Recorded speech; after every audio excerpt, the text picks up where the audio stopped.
I'm Mark Frost, and you're listening to Twin Peaks Unwrapped.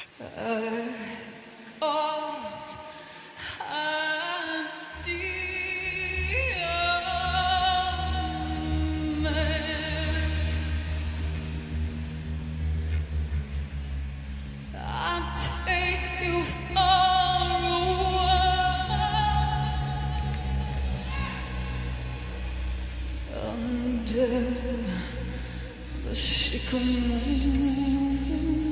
trees,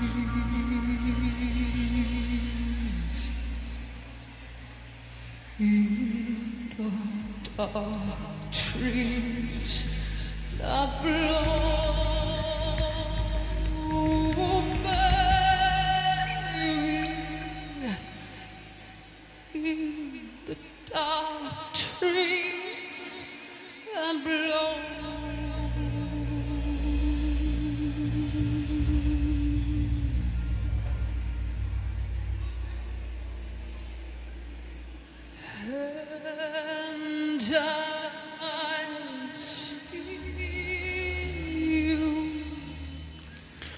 And welcome to Twin Peaks Unwrapped. I'm your host, Ben Durant, and beside me is... Bryon Kazaska. Hi, Bryon. Hey, Ben. How are you? Good, good, good. And we are finally at the day where we get to talk about the Final Dossier. We put an episode out having the wonderful and gracious Mark Frost on. He gave us his time, and people were like, I can't wait to hear you guys talk about the book. Yeah. And the time is here. We enjoyed this book. I did. I did too. I really loved it. I mean, it's over 25 years coming, and we finally got answers, and I love it. And maybe it's Frost's answers, but I'll take it. Yeah. It's co-creator of Twin Peaks, giving us what we always wanted. And, after I read it, I texted you, Ben, and I was like, man, Mark Frost is like the soul of Twin Peaks. And in the sense that, like, Lynch is the he's the artist. He will make things abstract. But then you have Mark Frost who comes in and grounds things. And gives us mythology and all that stuff that we really enjoy. And I feel like that's what he's always done. And we go back to the first season and we have this red room. And I believe it's Mark who's really giving us answers that, well, let's explain what this red room is. And it's connected to Jacques' red curtains in the cabin. And he said, there's always music in the air. Well, there was a record player in Jacques' cabin that was playing music over and over. Yeah. And he's like, oh, my arms bend back. Well, Laura's arms were tied up and they were bent back. So he gives us answers to this abstract artwork of Lynch. And I love that. I love it. I think that's what they work so good together. Lynch is the dreamer and Mark Frost is the grounded realist, maybe? Realist. Yeah. Yeah. I mean, you have the dreamer and the realist come together and then make beautiful artwork. Right. They complement each other. And I think it's always been a blurry line about who is more responsible for what. And I like that not knowing. And Frost says it's a partnership. It's a partnership. Yeah. But we kind of have an inkling about what Frost does, and we have an inkling what Lynch does, because this book kind of gives us an idea that Frost is giving us these characters that we missed in season 3.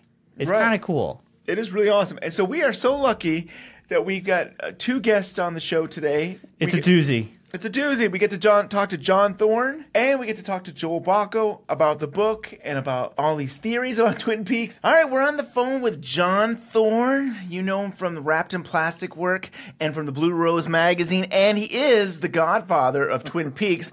Hi, John. You know what? Mark Frost on your podcast said, I was the keeper of the flame. I think I'm going to go with that. The keeper of the flame. The keeper of the flame. We need condensing that keeper of the flames. Flame keeper. John, the flame. I don't know. I picture like the internal Twin Peaks flame outside your house, John. Like a little I do. Yeah. I maintain it. Yeah. I maintain this, the eternal flame. What an honor, though. Mark Frost giving you that title, huh? I mean, you know what? You guys totally blew me away with that, and I was quite surprised and honored and humbled. And so I thank you publicly. I've already thanked you via text, but thank you for putting that show together and and getting all those great people to comment on Wrapped in Plastic. It was a real surprise and very much appreciated. So thanks. That's awesome. Yeah. I know. As soon as you mentioned you were talking about wanting to do this show, it's like, oh, I got to get everybody I can find as quick as possible. And I said, Mark Frost is a hard get, but let's just go for it and see if we can get him to talk. So that was awesome. I love that show. That's a really special show. It is. Really that was really just amazing. And you had Harley Payton on, and he just made me laugh because he said, I used to get Wrapped in Plastic to find out, what Twin Peaks meant.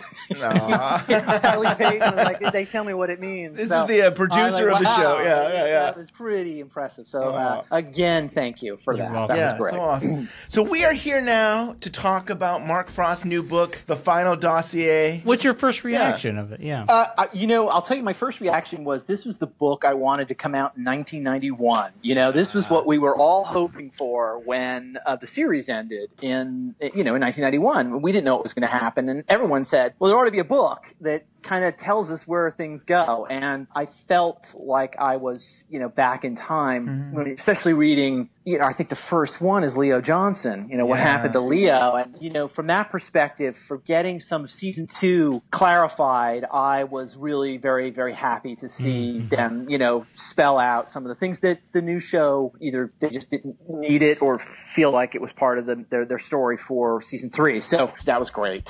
Totally. I think, Bryon, you and I probably feel the same way. Yeah, I texted Ben as soon as I finished it. This is some of the stuff I wish was in season 3. Yeah. And I kind of missed Mark Frost.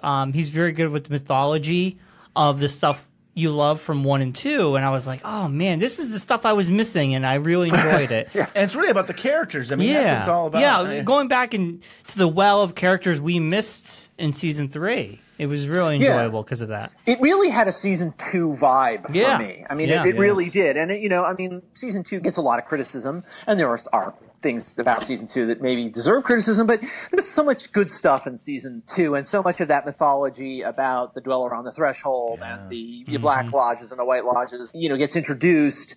And, of course, the Wyndham Earle story is haunting the whole season. And so, it was kind of fun. Again, it felt like I was back in 1991, back in season 2, which was really a lot of fun. Yeah.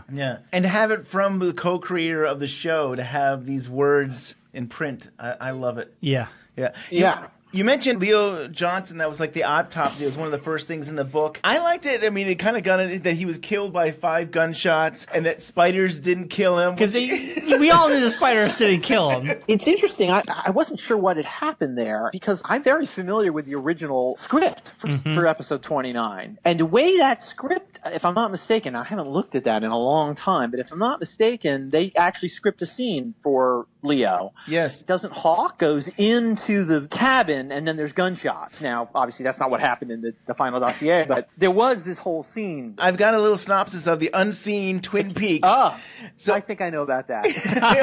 That's all Wrapped in Plastic. But yeah, the script has Hawk and Major Briggs going to the cabin, and Leo says hi. He sees them when they enter, and he says hi, and that releases the spiders. Outside the cabin, you hear gunshots. So they're basically shooting all the spiders. It does remind me of that because, did Hawk and Major Briggs shoot Leo? I mean, but honestly, that's the first thing I thought of. I'm like, well, why would Hawk do that? Because obviously we're talking about a scene that technically doesn't exist, that it never got shot from episode 29. So obviously Frost altered it and has made it so that apparently Wyndham Earle was the culprit behind that. So, and what Tammy says is, she says that it's definitely the way the position and the way the aim is very much standard agent style of shooting. Right. Some people only think, well, it could also be Mr. C maybe because he's I did think that too. Yeah, but I didn't really why and for any reason at all would he do that. Leo Johnson's not on his mind probably. But maybe potentially you could make a case. He's got out of the Glastonbury Grove and he's walking along and he's Mr. C now, so he's going to shoot Leo. and some people think Wyndham Earle's case with his computer in it looks similar to the case that Mr. C has in that motel. It did. It sort of did. I don't know. So I don't know. Would you have Blue Rose case files, or you'd have other type of documents related to the mythology? But it was updated, so I don't know because his was a newer computer, and the old one was it was like Windows 95. So this book is all done through Tamara's point of view. I do love that she starts off saying, I am the archivist now. So I like that in the sense that, like, okay, this is her dossier. Yeah. Right. Her words. Yeah. The book is broken up into 18 sections, which reminds me of 18 parts in the Absolutely. show. Yeah. There's some people that have a lot of problems with the dates, and they feel there's inaccuracies. Sure. For me, it didn't bother me. I was just enjoying. Right. I was just there for the journey. Yeah. The only thing I was a little bothered by is the Shelley Johnson that talks about how Bobby and Shelley were together in elementary school, and that they were dating before Bobby dated Laura, and that Shelley got jealous. Shelley and I are together, okay? We have been for a long time, since before Laura died, before and after Leo went into his drool mode. I always felt like from the pilot they were kind of a new love couple, so it felt weird to me to be like, oh, they've had history all these years. But that's just my preference. I just don't think that didn't take me outside of the story. I still enjoyed it. There were a couple of instances like that in the book that it almost seemed like, well, it's not necessary information. I guess it embellishes their backgrounds a little bit, but it kind of changes the tone or the colors the way you would look at it the next time you go watch those early episodes. It does. But you know what? Twin Peaks, throughout the entire run, from the beginning to season 3, there's inconsistencies. And I think some of them are deliberate, and I think some of them are just purely oversight. Some of them are just time has passed, and they've forgotten it. And so, none of the books sync up necessarily exactly. The Secret Diary doesn't, the autobiography doesn't, and so neither of Frost's books exactly. But you know what, though? I mean, that's not what Twin Peaks is, really. It's not Star Trek. It's not like we've got to make it all fit exactly right. It has this ambiguity all around it, and in many ways, it's kind of like this is Frost's version of it, and it's a legitimate version, but it may not be the only. You could argue that, well, you know what, I want to read it a different way. Yeah. And I don't think Frost would mind at all if you did that. If you said, you know what, not that I'm rejecting it, but I'm just kind of like, that's a really interesting take on it. And but I think it kind of has this other take. So anyway, that's how I feel about the whole thing. Yeah, I agree. I agree. Yeah. They stand on their own, their own things. You cannot read the book, and you're totally fine. You can read the book, and it will add or subtract to what your feeling are, but it doesn't take away from the show in any way. Yes. Yeah. I guess my only concerns about the book, if you even want to call them concerns, was that I wasn't ready. I'll just put it that way, so make it a personal thing. I wasn't ready for too much detail about season 3 so soon after season 3 had ended. So when I'm talking about season 2, it's 25 years later, and I'm finding out about Leo, and I'm finding out about Wyndham Earl, and I'm finding out about that. And that, I'm just thrilled. But then when we start talking a little bit about stuff that happened in the sheriff's station and Freddie Sykes with the green glove, and I'm thinking, well, I haven't even processed it yet. Yeah. I really am still working my way through a lot of how it works and what it means to me. And in some ways, I would have preferred to wait to have read that. I read it, and I'm like, okay, I kind of want to put that out of my mind now. I don't really need everything defined for me. It had to come out eventually, and that was a great time for it. You might as well, but if I had known, I might have waited on those sections a little bit. Yeah. Does that make any sense? It makes perfect sense. Well, here's the funny thing. I feel similar, but different. I mean, like, there was a part of me that was angry about the ending and frustrated, and I had so many emotions when it ended, because it almost felt like not satisfying because everything wasn't tied up. I don't know why I ever expected Twin Peaks to ever tie up things and feel satisfying. I was processing it as well. And then I read this book, and I don't feel like it's the end-all, be-all, but I read this book, and I was like, oh, I feel so much better. I almost feel like relieved. It's like, okay, there are some kind of answers out there. They might not even be the right answers, but it feels good. And now I kind of feel better about the series. It's like, oh, I can't wait for the Blu-ray to come out and rewatch this because I can almost go into this and now and just enjoy the series for what Lynch did and know that at least Mark Frost tried to give some answers. So for me, it was kind of like a relief. It's like, yeah. I'll tell you what, along those lines, I've been watching the show a lot. So I've watched the whole thing probably 4 times. Wow. Now, not straight through, but I mean, I'm going through it episode by episode and writing about it. I'm in maybe an unusual situation because a lot of people who've read the new book have probably only seen the series the one time week to week and haven't had time to go back and watch it a bunch of times. And so, yes, I think there was so much ambiguity and curious incident in the way it ended that the book kind of puts a framework around it and makes it stand a little more firmly for some people. I had been watching it so much that I had developed a lot of ideas and theories, and I still want to pursue those. I still want to go, and I think Lynch probably is open to different interpretations, and so I'm still going to pursue some of those. But while I'm watching the show, there are a lot of things that are hard to piece together, like Ray Monroe. Exactly who Ray Monroe is working for. Definitely. It seems like Philip Jeffries, but then later Cole says he's an informant, and so Frost was clarifying some of those things that were happening in the margins in this book, like Ray Monroe. And I was like, okay, probably could have done it if I watched it another time through, but it was like, okay, all right, he did it. This is what they intended. And so at least it's a reference. I can go back and go, okay, Ray Monroe was this, and I understand a little better. So in that respect to season 3, some of that plot line kind of got lost to the sides a little bit was pieced together for me in the new book. Yeah. Sylvia, I told you to stay home. What are you trying to do to this family? Daddy! You're my daddy. You're my daddy. You're my daddy. Daddy. Leave my family alone. Now, Will. No!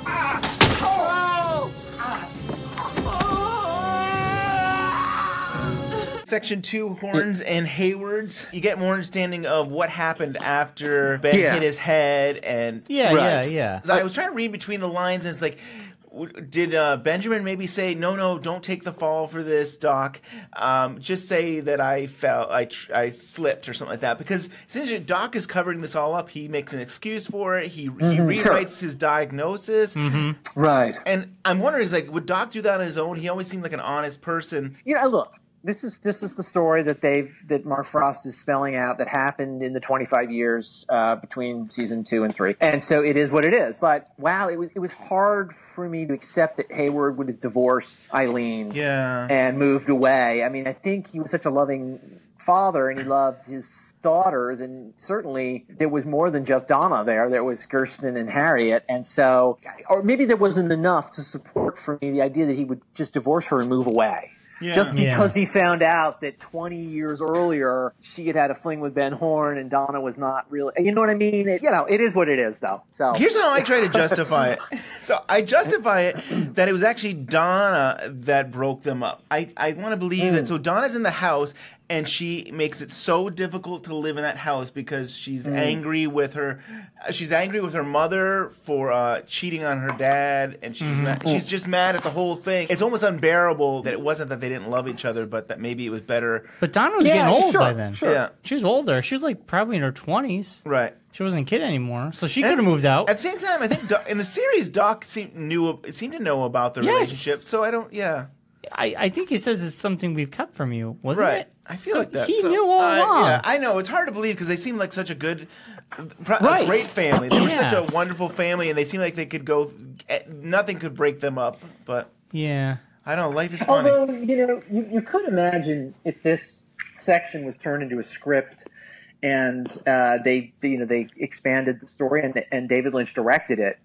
I could certainly see how they could build it, and you would believe, okay, this isn't going to work. They got to set, they can't stay together. Yeah. So, Frost has a lot of these throwaway lines, that are one sentences, but it gives I don't know, it explains things. Like Donna's mother's still confined to a wheelchair after a car accident nearly 2 decades ago. So I don't think we ever knew what happened to her mother. Why was she in a wheelchair? Why was she in a wheelchair? And in one sentence, Frost basically just says, "Oh yeah, she had a car accident, and that's what happened." The other one was Johnny Horne, where had a degree of autism. We didn't know in the series how Johnny got that way. And again, there was a scripted scene that got cut that explains how Johnny, or at least implies how Johnny Horne got to be the way he was. And of course, that now is essentially eliminated. Well, again, if you accept the book fully as it is.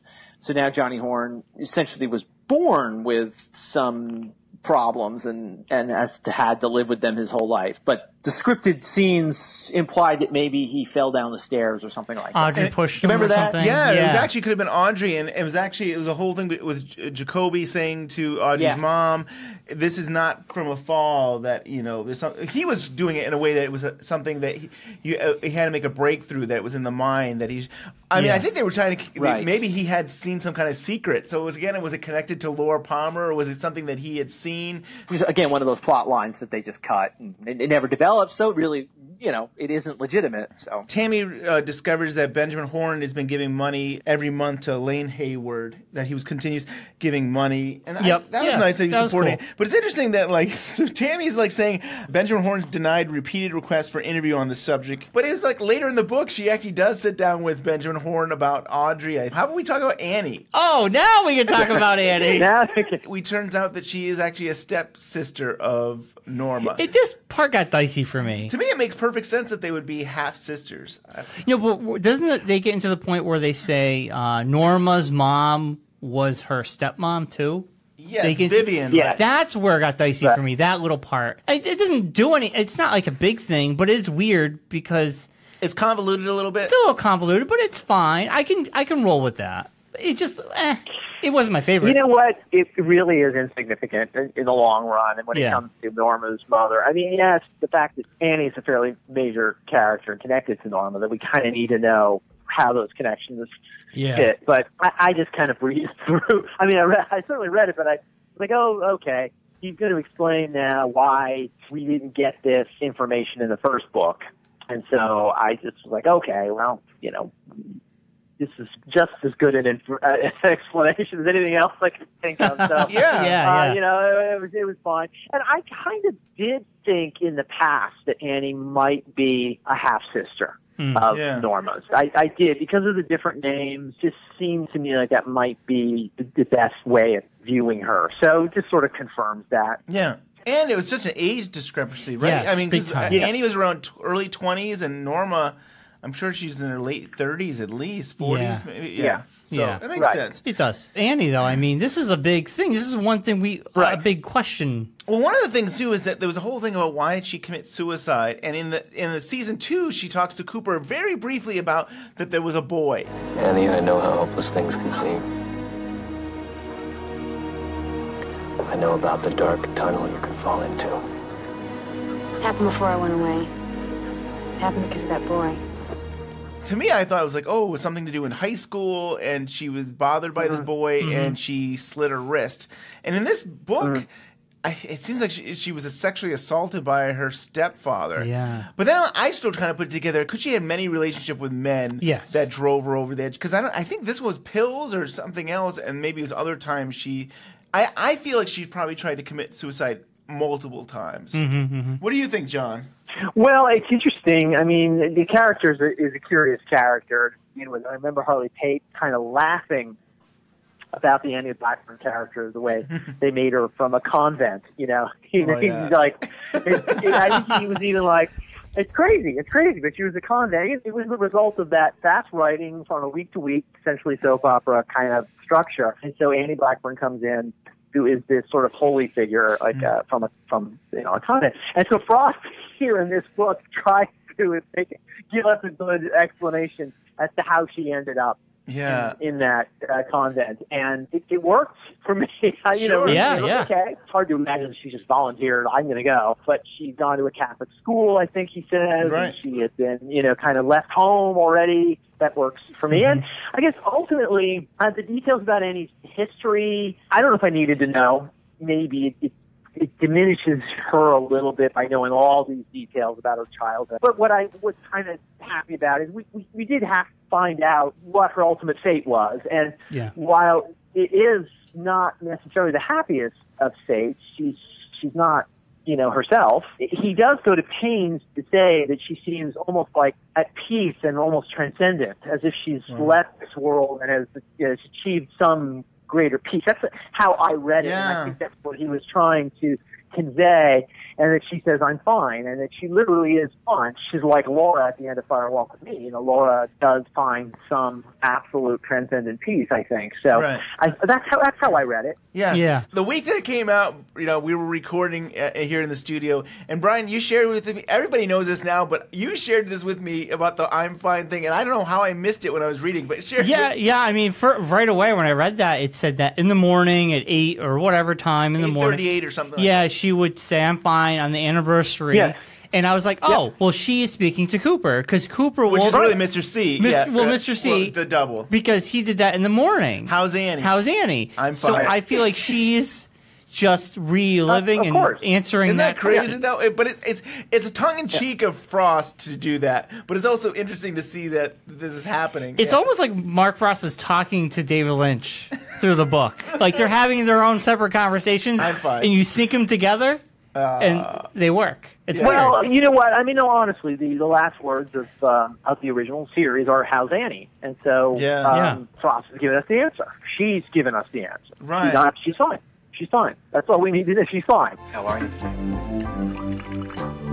I'm fine. I'm weird, actually. I'm disoriented.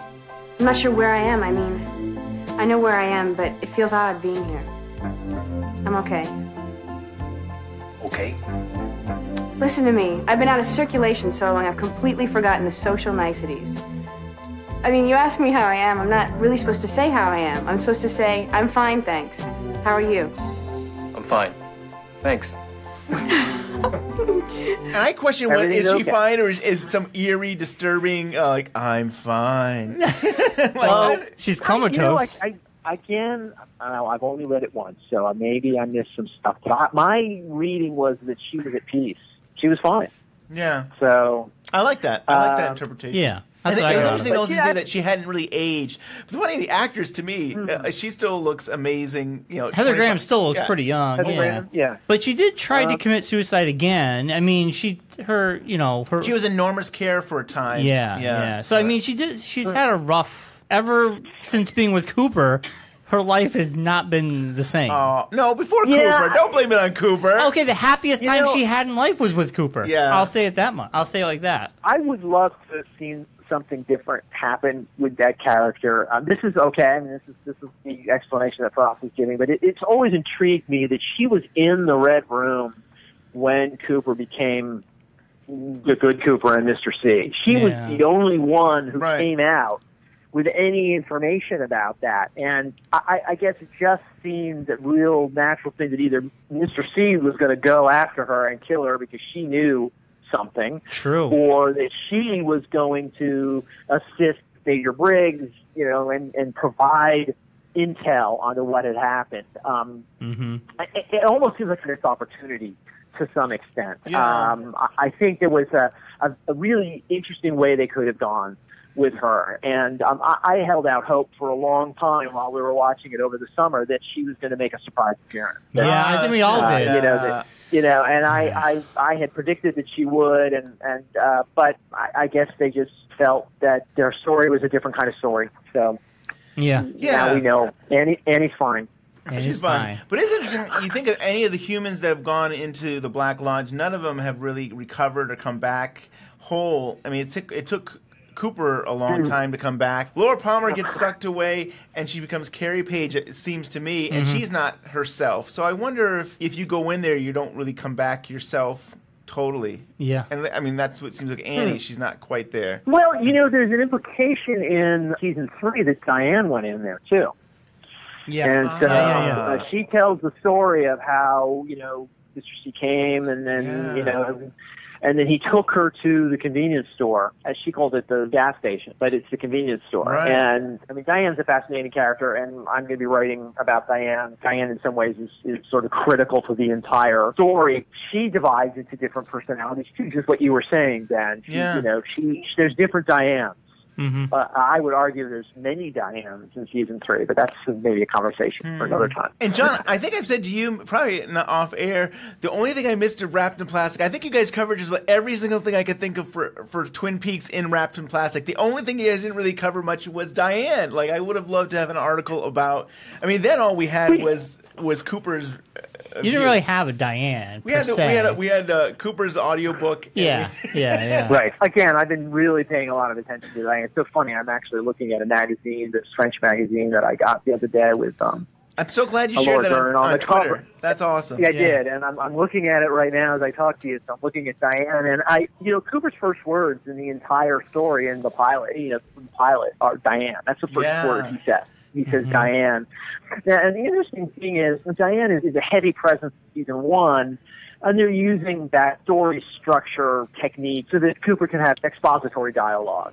He can speak to Diane, but he's speaking to the viewer, and that's why they did it, so that we could convey a lot of plot without having to make it seem forced. Diane kind of disappears in season 2 in terms of the way I think there's whole episodes that go by that Cooper does not talk to Diane anymore. Yes. I think he does near the end again. I think he starts talking to her, and then of course he talks to her in Fire Walk with Me. So I just think. And I think David Lynch was interested in making Diane a critical element of Dale Cooper's life and his story, and so she has a presence in season 3. And Frost, I'm not sure how much they really conferred on what or who Diane would be. I tend to think that maybe Lynch was sort of more driving imaginative force behind Diane in season 3, and I say that only because Frost barely mentions her in this book. He does.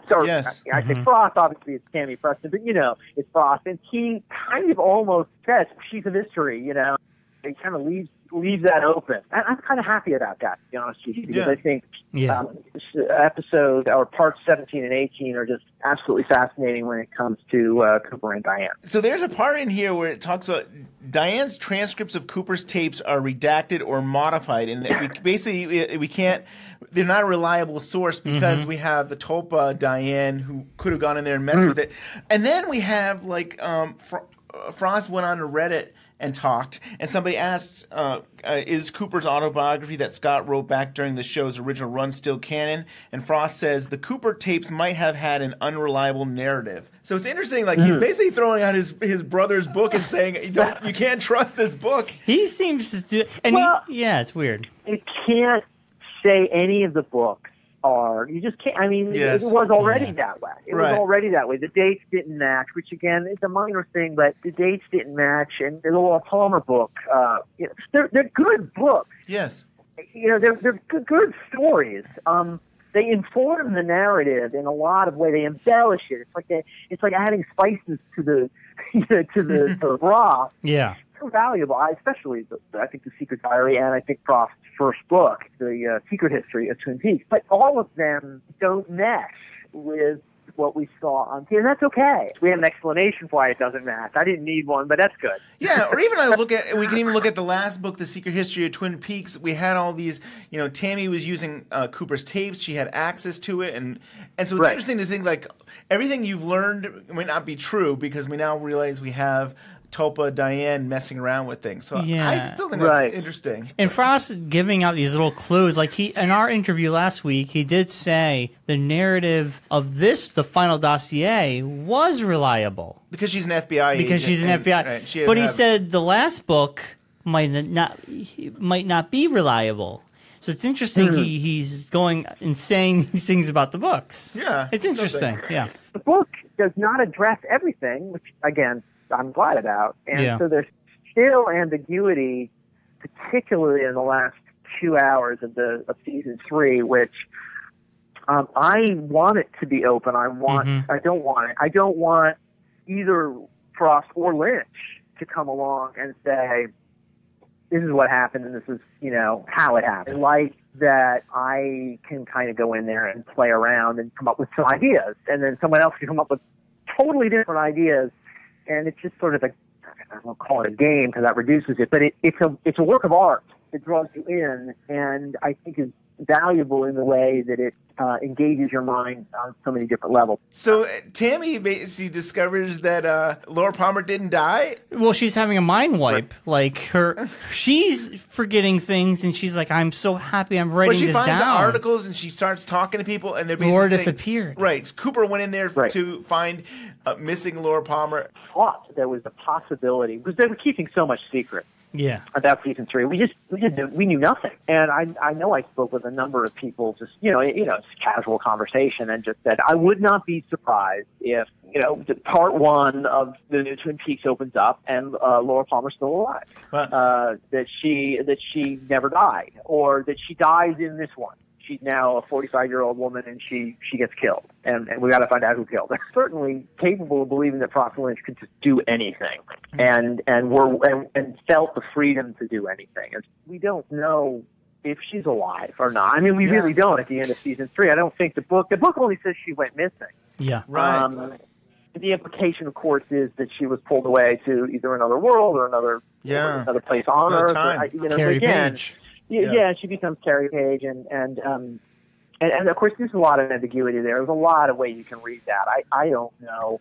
Obviously, if you want to get to the ending of Frost's book, yes, it clearly indicates that there are different outcomes for some of the characters. That Leland, in fact, commits suicide a year later. He didn't die in the sheriff's station like we saw depicted. Laura's fate, we don't know what happened to her. I really like the way Frost talking about, and again, it's Tammy Preston, I know, but I always just attribute it to Frost. What motivated Cooper, what made Cooper do what he did, and that he had this sort of feeling that he wanted to save his mother, and then he felt like he needed to save the women in his life. Isn't that what it basically established? And so that, for me, that really fits in with my interpretations of season 3, is that Cooper went too far. He should have stopped at a certain point in 17 and 18, that he actually got what he wanted at a certain point in 17, 8. I can't remember which one it is. So I think of them as one unit. Right. But that he was so driven by a sense of responsibility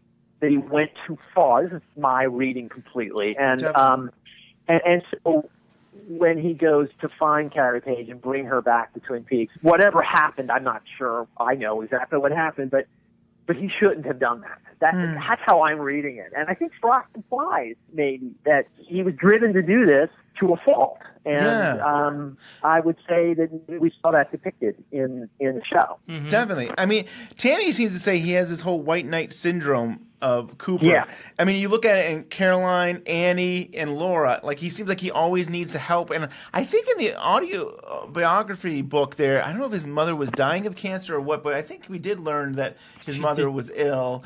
And so, it does seem like it stems from a young age, him wanting to save people. And I buy that. I buy that with episodes 17 and 18. That maybe it's him just wanting to save his mom. He couldn't save his mom, so he's trying to save other people to kind of make up for that. And maybe he could even pursue FBI. I mean, the idea that he could do good in the world. He could do good and help people, yeah. Right. I mean, Lynch, I think, is very much interested in the flaw in a character and what that flaw, the results of that flaw are in their lives, and depict, these things. We see it in Lost Highway, and we see it in Mulholland Drive, and then, we see it in Eraserhead. I think there's an element of that in Twin Peaks, and I think it's Cooper. I think Cooper, you could consider it a great attribute of his that he wants to do good. He's a do-gooder. Yes. But it's also his flaw, and I think maybe potentially it was his downfall. I don't know exactly how I read the end of season 3, but I think Frost is in tune with that. I think that comes across in those few parts in the new book as well. I think they both were scripting the character. Perhaps he made a mistake. Right. Perhaps he just shouldn't have done. He shouldn't have driven that car 430 miles. He's done right there. He should have done right there. It's funny, John, I feel like you've made this argument in season 2, the finale of season 2, that Cooper was a flawed character, that he wanted to do good, and he wanted to give his soul to for Annie to save, but in some way he was a flawed character, and he maybe wasn't. I don't know. Maybe his fear took over, and that's letting the double out. Sure. Yeah, absolutely. Yeah, I think that's what Lynch was interested in. I think, but there's so many different ways of looking at it, and we had the original script and why the original script didn't go the way it did. Of course, in the original script, Cooper is saved by an outside force, which is Laura Palmer. Yeah. And I don't think Lynch is interested in that at all. He wants to see either someone overcome their own internal issues and succeed, or see how those internal problems cause a failure.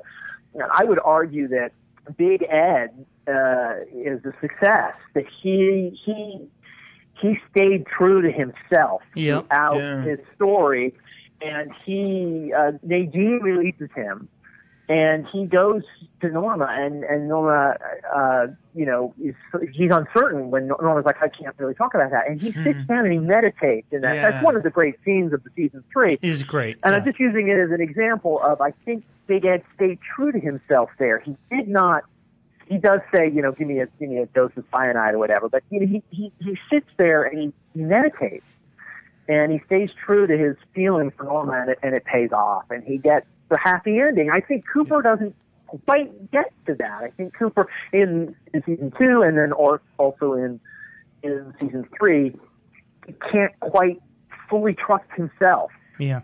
He just has to. He's driven by something. Yeah. So, I think anyway. about Big Ed, I almost feel like Big Ed is meditating and maybe thinking about like himself and like, how can I better myself? Cooper, I don't know if Cooper takes care of himself. Like, sometimes that's the biggest flaw with people that want to care about other people. They don't know how to care for themselves.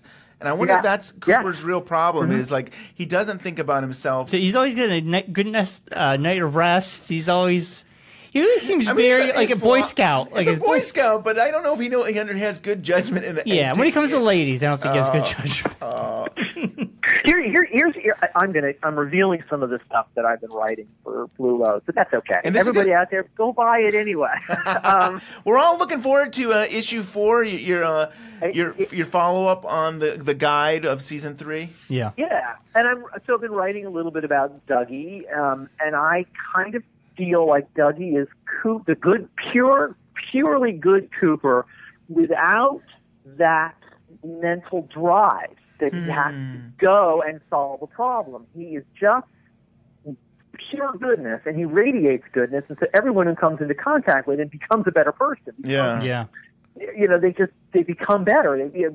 Anthony Sinclair is the best example, where he basically just falls apart confessing, I want to make this right.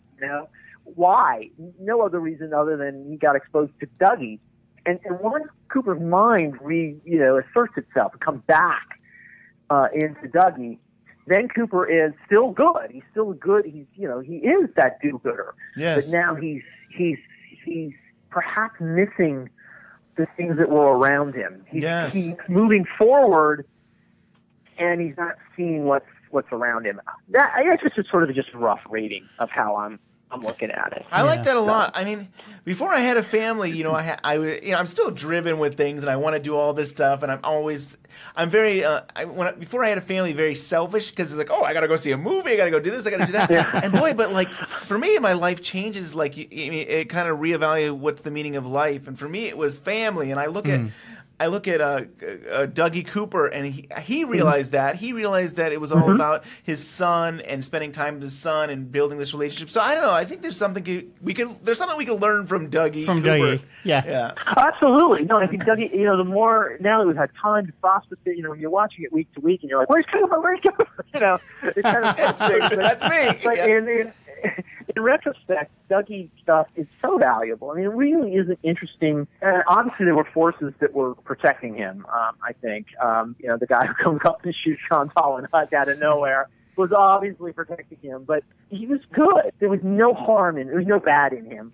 He was the divided Cooper. So he's pure good. He had what Cooper wanted. He had his family. He had this valuable thing. He had these really, really valuable things. Right. He had friends. He had people who cared for him. He had a son. He had a good life, and that was it. I mean, that's a great thing. And so I think, I don't want to get too far into all this other stuff on season 3, but I think Cooper may have gotten that when he comes out of the Red Room in Glastonbury Grove and Diana's standing there in the dark. I'm giving away all my theories, but I think I'm going to write about this, but I believe that Cooper got what he needed right there. I think that was the Diane he needed.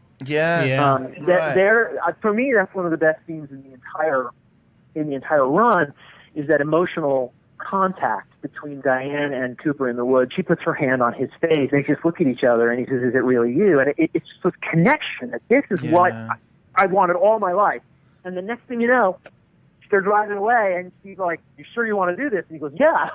It's like, oh no, you should have stopped right there. Right there, you had everything you needed. Everything was fine. Everything was perfect. And then he keeps going. Before we go, I wanted to talk about Judy. In the book, they give us the fact that Sarah Palmer was the girl who got the thing in her mouth. I mean, how do you feel about that, John? Like, what's your takeaway on that?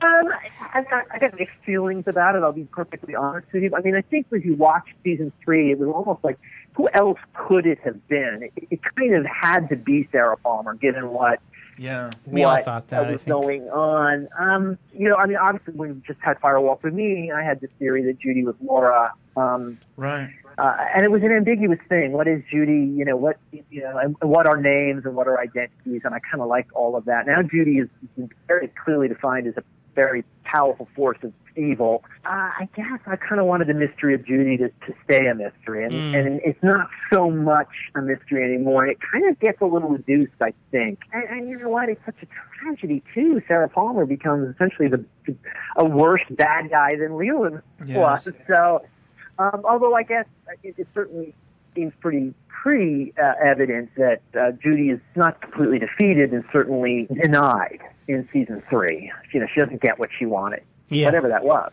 Right. So, Frost does hammer it over the head, though. Middle name of Sarah is Judith. Yeah. So it's like I'm clearly saying that Sarah Palmer is Judy. We cannot spell it out any more than that. I'm okay with that. I'm okay with her being Judy. I'm going to throw a weird thing out there, and everyone out there can either just turn it off and say you're crazy. But this is the John Thorne theory here, John. I'm ready. Okay, so Sarah Palmer opens her face in the bar. That trucker, and there's that smile. Now, as far as I know from what I've seen on the internet and people have done more research, that smile is Laura Palmer's smile from the Homecoming photo. It does look like it. People matched it up. So if that's Laura Palmer's smile and that's Judy inside Sarah Palmer, then Laura Palmer is Judy. So we'll just leave it at that. Wah, wah, wah. That's pretty good, right? Yeah. I mean, the monkey says Judy, and I know you don't want to talk about monkeys, Ben. The monkey says monkeys. Wait, it's an owl. It's an owl. I'm not going there again. And Laura Palmer's out of time because she gets sucked out, and now all of a sudden she's Carrie Page. She's sort of like it's got that Wizard of Oz feel. Like she's not. You don't know where she is. Or you look at what is the whole golden orb thing that is brought in. It could be brought in at the same time as the creature and the little girl and stuff. That good to fight the evil. Right. Yeah. Yeah. So maybe there's a good Judy and a bad Judy. I mean, you could go on and on. So Laura's the good one, and I don't think Frost is in any way steering us in that direction in this book, and the show really doesn't either. But there is a lot of curious material there to kind of wonder about. I mean, what was Lynch thinking when he did that? Why did he put that smile there? I mean, he didn't have to. No, he went out of his way to get that smile. I mean, this is the one we're going to use. We're going to use Laura Palmer, and we're going to put it inside. And like, okay, well, how am I supposed to piece that together? So I looked at that image recently. It made me think of it's like the negative. It's like black and white. Like I think the hand is white and the face is black. So it's almost like the polar opposite. So could it be like and could it be the doppelganger of Laura? Could it be the evil self of Laura inside? I don't know. It's so many things. And we've seen that evil doppelganger of Laura in the end of season 2. I mean, she screams at at Cooper. Yeah. And there's, meanwhile, right, exactly. So let's not forget that. Maybe there's something there. Maybe that there is a force, that looks like Laura Palmer that is, really something to contend with. Yeah. So what happened to that doppelganger? We don't know, right? We don't see a Laura doppelganger in season 3. So I don't think people talk much about this. Like at the very end of this book, Frost says, in Tammy's words, we mustn't give up ever. I feel like it's a message of hope. I feel like, there's all this tragedy with these characters and there's all this darkness and everything. But Frost wants to leave us with hope. And maybe in this time in our real life, in our society, I need hope. I need to believe that there's hope. I don't know. For me, it was kind of nice that he at least ended it on that. Yeah, I got the same thing. Yeah, and I will say this, too. I think there's a critical line here that, there's a lot of people out there who are like, well, there's too much explanation in this book, or it took away. And I'm one of those people to some extent. I'm like, well, I kind of the season 3 stuff, I didn't want it right away. The season 2 stuff I love. But you're right. At the end of the book, I'm looking at it right now. I don't know what page number it is, but it's the last page of text. She says, there's only one redeeming feeling I can cling to if I ever get that far. But when it's all stripped away and you realize that you're the only one who can put the pieces together yourself, by yourself, alone, no easy answers from a book, a song, or a movie. That, to me, he's saying, look, here's what I wrote. This is some answers. But it's up to you.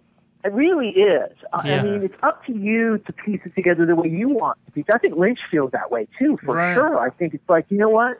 Here it is. It's rich. It's open to many different ways of interpretation. And don't lean on this book or don't lean on this movie or show as the only way of looking at it. Figure it out yourself. Yeah, love it. Legitimate. And Fox has said that before. Fox had a great quote way back in just after Twin Peaks had ended in the 90s. He said something about, if somebody sees something in Twin Peaks that we didn't think about when we put it in there, then that's perfectly legitimate. If it's not what we intended, but that's the way the audience is reading it, then that's the way it is for that audience. We can't say it's not. So, I think he still believes that. And I think with that last line there in the book is trying to convey that to us. That don't rely on this book as your, it's one really good way of looking at it, but it's up to you how you want to read it. And so that to me, like, that I totally agree. Okay. So, I really like that. And John, that's what we're doing. That's what we're doing here, and that's what you're going to continue to do in the Blue Rose, which magazine. When I can't wait for issue 4 to read your guide, and you guys have a Ray Wise interview, and there's just so much good stuff coming out, and I can't wait to read. Just so everyone knows, the Ray Wise interview is issue 5. So excuse me, issue 5. Yeah. That. So issue 4 we've got in the works. It'll be out relatively soon, and then 5 is also, we got a lot already done for 5. There's a new subscription package out there so that you can, it's the Log Lady special, what Scott called it, and that will basically get you the 2018 subscription. So if you get that, you'll get all the issues that we're putting out next year. Nice. So go to bluerousemag.com and you can find out about it. We do have some material, in the works as far as issue 6 now. We got some stuff already done. So some good interviews and some good stuff, I think. Yeah. Awesome. Well, thank you so much, John. Yeah, it was thank great you, talking. John. We could probably talk for hours on this In book. 2018, we got to come back to this book, I think, and I think dive we got to in more. revisit it. Yeah. And stuff, but thank you so much. Yeah, and we've got the Blu-ray coming out in a month. Ben, you and I are on that Blu-ray.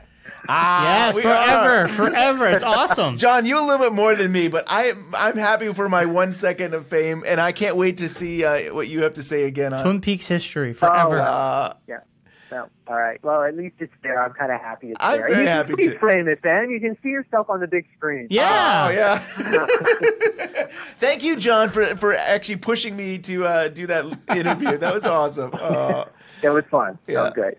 We're on the phone with Joel Bocko. Hey, Joel. Hey, guys. We are talking Mark Frost, The Final Dossier. What did you think of The Final Dossier, Joel? I enjoyed it a lot, actually. Wasn't sure what to expect, but it seemed to kind of be what a lot of people thought The Secret History was going to be, and I think it was kind of welcome at this point in Twin Peaks. Like, if you're going to have kind of an epilogue, I think that's kind of the way to do it. As fun as The Secret History was to go off on all those tangents, to kind of hone in on those characters in the town, sort of the big mysteries, and meditate a little bit on it before kind of letting go. Yeah. Yeah, definitely. So what do you think about the fact that we get maybe confirmation of who built the glass box? It was Mr. C all along, and he's the billionaire. I mean, did that make sense? Yeah, I think that kind of just fulfilled what a lot of us suspected. I think I enjoyed a lot of the town stuff the most. Finding out about characters that we didn't find out about on the show. I know people have criticized the Annie stuff.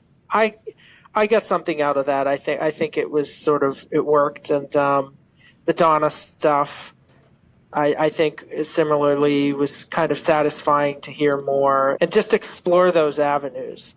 I think it becomes a little more problematic in both enjoyable and maybe antagonizing ways when you get into stuff that is dealt with on the new show, and you kind of get his take on it. You have to kind of work out where that ends and Lynch's begins, or if they're just sort of two separate viewpoints or what. I also like that Jerry Horn and Jacoby were friends. Like in season 2, you had the whole those were fun to read. storyline. Yeah. And then in season 3, you have Jerry watching the podcast. We get a little more sense of Audrey Horne in the book. What do you think of Mark Frost's take on Audrey Horne? Yeah, I think that's one of those problematic things where it's sort of like he's dealing with something that we got on the show, so now whatever he says about it is going to somehow alter or play off of or contradict what we might think from the show. I thought it worked because it was vague enough. Like it gave us a possibility that Charlie might actually be a real person, but also that what we saw on the show may not have been reality, but it may have been based in reality. It does demonstrate that, at least, in his view, she was not in a coma this whole time. Actually, it's funny, I didn't get to finish that Salon article, but I did, right before I started talking to you guys, I did see an interesting quote, which was, they asked him about room for interpretation with Audrey, and they said, is this something that you and David discussed? Because it's elaborating on a really crucial scene from the show. And his answer is, I would just say that what's in the book is just me responding to what's in the scripts, and I'll leave the rest to the reader. Yeah. So essentially, it's him almost as a viewer in a way, Lynch sent him this material, and this is his thoughts on it, because we know that it changed from what they had originally intended. So this is him responding to a Lynch thing. I want to say a few weeks ago, the Austin Film Festival, Mark Frost was on a panel, and he actually said in the original script, Audrey was working at a salon. That was part of the original script, then they threw it out, that whole storyline. But he actually said that was part of the script. So he seemed like they still took that concept and put it into the Final Dossier. Yeah. And it's also interesting to think about her character should have been what her mom did. Son beats you up for drug money. Yeah, no, that's what it was. I'm 100% positive. Yeah. They had to rewrite I'm confident in that. This whole thing for her and create this other kind of world that Audrey has to live in. It's very interesting. And before she saw the script, I mean, this came out at the UK festival. I think she basically said, when David told her she was going to be part of it, it's like, I want to be in every episode. Yes. And, I think Lynch laughed, and it's like, she had no idea how the concept of this show, of this new series was, that, everybody had bit parts, basically. Nobody was going to be in every episode except for Cooper. Yeah. Whatever they intended, it just feels a little too cruel, and I'm kind of glad they went with what they did. I agree. Yeah. It's too much. Right. I don't know. I mean, who's to say? And who's to say what it would have looked like if she'd sort of gone along with it? But it almost feels like Audrey kind of becomes the scapegoat for fan conceptions of the show and not wanting to go in that direction. You know what I mean? Yeah. It's like, because she's the ultimate example of the fans sort of something taking on a life of its own and maybe being a little over-romanticized and too nostalgic and stuff like that. But it's like punishing the character in a way and the actress in a sense. But you can't get too far into that stuff because then, you have to tell the story you want to tell. But I'm personally glad it worked out the way it did. Yeah. I think this material is more interesting and a better tribute to the character in a way, while still not just being something that's fan service, because so many fans didn't even like it. Right. Yeah. And this book seems to hint at that she might have gone into a mental hospital or some kind of facility. They hint at that she closed down the salon, and then that she maybe became a shut-in or something. He brought it into line a little bit with what they'd written, but probably not the major thing that was changed, or the major thing that she objected to and was supposed to be her arc or whatever, Hopefully someday we get to read those scripts. I would love that. I really do. I don't know how. It seems like it's going to be so much harder than it was, 25 years ago. Now it's like they're so protective of those scripts. That's a little frustrating in a way. I put it this way: in absolutely no way, shape, or form is it even is the frustration even sort of 1% of the reward of them creating the new material. At least in this sense of frustration. But it is a little frustrating to know that because of the way the old show happened, a lot of information was sort of able to come out about how it was made. Almost if it had ended better or something like that, that stuff wouldn't have been available. But it's because it was Twin Peaks is over and this bitter feelings and stuff. The good side of that was that, all this material got out there pretty easy. We're able to read scripts. We can read scripts for the finale that was changed. Yeah. That, I mean, I'm sure if they had their way, I don't know that script would be available, Right. And I don't know that it's ever even been officially released. It's just out there, easily accessible.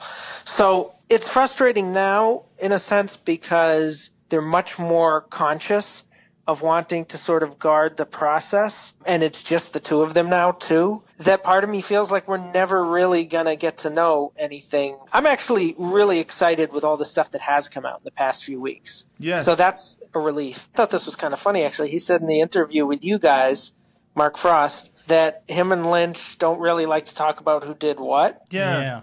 But Lynch has been doing that actually quite a lot. Yeah. So I almost feel like somebody should tell Frost, and then maybe he'll be like, "Oh, okay, well."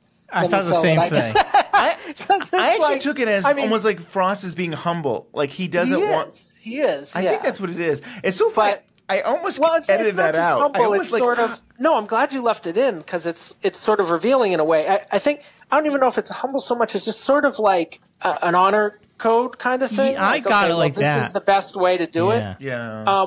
But at the same time, Lynch is out there with a lot of stuff, and I think even Frost has sort of, and Sabrina Sutherland have said, well, actually Lynch did this or this or that. So maybe the difference is, for the most part, not exclusively, but for the most part, Lynch is talking about things that he created after they finished the script together. Yeah. So maybe he feels like, well, it's different to talk about stuff that we sat and created together, and maybe it's even kind of hard to parse who did what. Right. But, I think of it this way. He loves the Lennon-McCartney analogy. He uses it a lot, and he talks about the White Album and how different people contributed different things. John Lennon did an interview at the end of his life. I think it was that interview with Playboy right before he was killed. He just went song by song. He was like, that one's Paul. This one's me. Wow. I said this. I did this because of that. No, that one's all Paul. No, this is me. And I so want them to just do that with the characters and stories and just be like, yeah, Wally Brando, that was me because I'm interested in Lucy. I mean, some of this we can figure out for ourselves. I do kick myself that I feel like if I had phrased the question better, I would have gotten I don't know. I don't think you did anything wrong there. I think that's kind of the answer he wants to give right now. He's revealing a little bit here and there, but they like to let the mystery be. But there's some things that I I think the mystery can still be, and we can still have context too. Definitely. But that's just me. I like that sort of the history and the analysis of it. I like knowing concrete things. Along with the mysteries where there are concrete things to know. Yeah. But that's just me. There's so many interesting stuff. There's Sheriff Harry Truman. We get more information about him, which was really nice. Yeah. He left. I was really struck by how much he left open. If they want to continue it.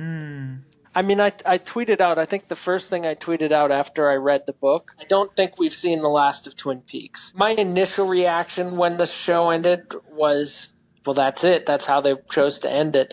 But that's also how I sort of was thinking of it for 18 hours.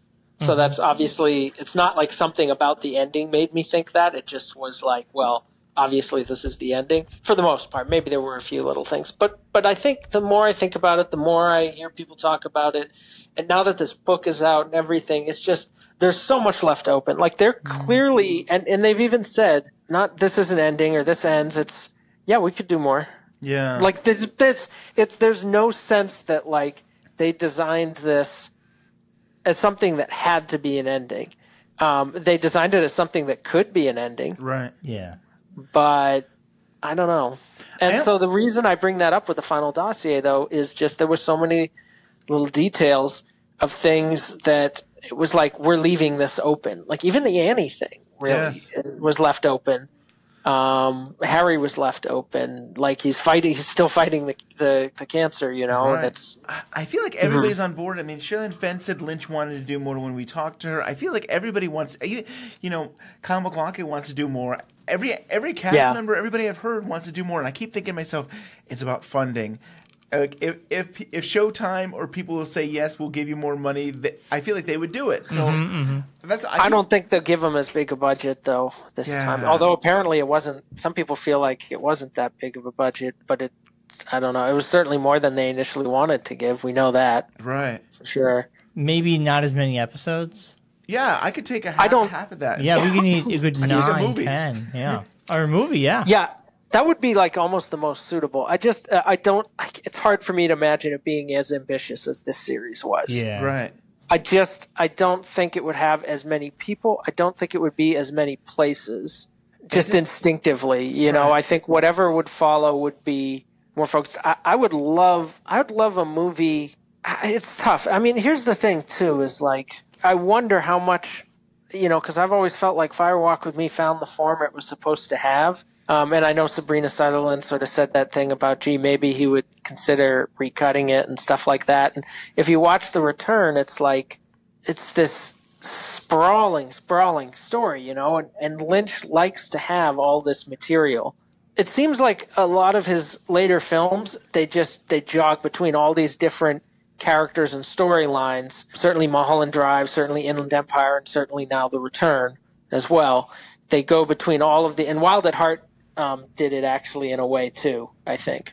Yeah. Maybe a little bit less than the others, but still, like, that kind of set the template that a lot of stuff has followed. If there's more Twin Peaks, I kind of want it to be a little more focused. Like, this was perfect for what it was, but if we go back and now we're back and it's episode 1 of, you know, The Return Part 2 or whatever the heck it's called, and it's like, okay, here's a scene with Ben and here's a scene with Jacoby and here's a scene. I mean, look, I'll go along with whatever they give, but at that point I'm going to start to get a little frustrated.